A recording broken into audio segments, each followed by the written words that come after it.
하나님은 가나안에 들어가는 그 나라의 백성에게 절대적인 정결함과 거룩함을 요구하십니다. 민수기 19장에 붉은 암송아지를 태운 제물은 백성을 정결하게 유지하고 거룩한 하나님 나라로 들어가기 위한 군대로 준비하기 위한 것입니다. 민수기 20장의 사건은 이제 가나안으로 다시 진군해 들어가기 위해서 38년의 광야 생활을 지낸 후에 다시 가데스 바네아로 들어온 내용으로 시작하고 있습니다. 이 장에서 특히 미리암과 대제사장 아론이 죽게 됩니다. 이곳에서 물을 기대했던 백성들은 마실 물이 없자 다시 모세와 아론을 원망하게 됩니다. 이에 모세가 하나님께 기도하고 그 응답으로 반석에서 물을 나게 했습니다. 이때 모세는 하나님 앞에 불신앙의 모습을 보입니다. 모세가 가나안 땅에 들어가지 못한다는 하나님의 심판의 선고를 듣게 됩니다.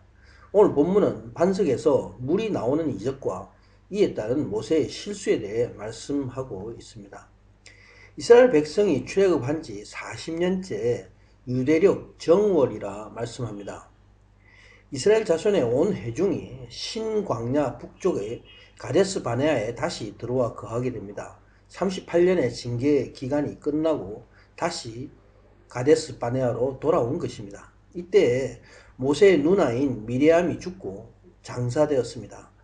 아론과 미리암은 1세대를 상징하는 지도자입니다. 민수기 20장 28절에 아론도 가데스 바네아를 떠난 후에 첫 도착지인 호르산에서 죽게 됩니다. 이스라엘 백성들의 정신적인 지주가 되었던 저들에게 하나님은 은혜를 주심으로 오랫동안 살게 하셨습니다. 이 시기에 이스라엘 백성들이 물이 없기 때문에 다시 모세와 아론을 공박하는 내용이 3절에 이어지게 됩니다. 3절에서 백성들이 모세와 다투어 논쟁하여 불평하였다 말씀하고 있습니다. 차라리 고생 없이 다른 백성들과 같이 미리 죽은 것이 더 나았다 모세에게 원망합니다. 백성들은 가데스 바네아에서 불신으로 하나님을 대적했습니다. 1세대 백성들의 죽음은 바로 하나님의 인도에 대한 불신의 결과입니다.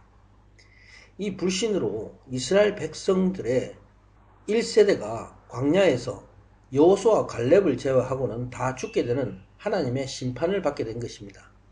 백성들은 광야에서 심판받는 원인이 모세가 지도한 지도력 때문이라고 생각했습니다. 너희가 어찌하여 여호와의 총회를 광야로 인도하고 우리와 우리 모든 가족들로 여기서 가축으로 여기서 죽게 하느냐 말합니다. 여기서 모세에 대한 원망은 곧 하나님의 인도하심에 대한 불신입니다. 사망의 원인이 불신에서 온 것을 모르고 모세에게 항의하는 것입니다. 저들의 죽음이 스스로 자연적으로 죽은 것으로 오해한 것입니다. 가나안 땅은 하나님 나라 백성으로 살게 되는 젖과 꿀이 흐르는 땅입니다. 저들은 가나안에 소망이 없기 때문에 애국과 광야에서의 삶을 비교해서 불평하고 있습니다. 이 모든 불평이 바로 하나님을 신뢰하지 못하기 때문입니다. 이에 모세와 아론이 총회 앞을 떠나서 회막문으로 가서 엎드립니다. 저들이 회막문에 간 것은 하나님께 기도하기 위해서입니다. 지팡이를 가지고 아론과 함께 가라 하나님 모세에게 명하십니다. 반석을 향해서 물을 내라. 그러면 그 반석에서 물이 나올 것이다. 그래서 회중과 짐승에게 마시우게 하라 말씀합니다.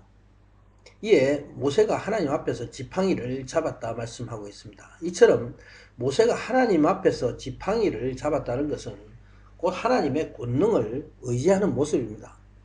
그러나 10절에서 모세는 회중들 앞에서 다른 모습을 보이고 있습니다.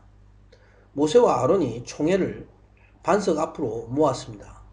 여기서 총회라고 한 것은 각 지파 지도자들의 목족장들의 모임을 의미합니다.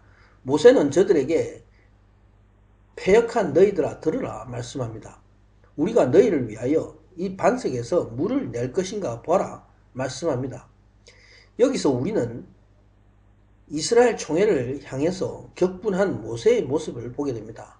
모세의 말씀 중에 우리가 너희를 위하여 라고 한 것은 하나님이 백성들에게 하신 말씀을 전한 것이 아니라 마치 모세와 아론이 이스라엘의 총회에 대해서 말씀한 것과 같이 보입니다. 이렇게 스스로를 분리한 것은 마치 모세와 아론이 이스라엘 백성을 이끌어서 인도한 인도자인 것을 의미하는 것과 같습니다.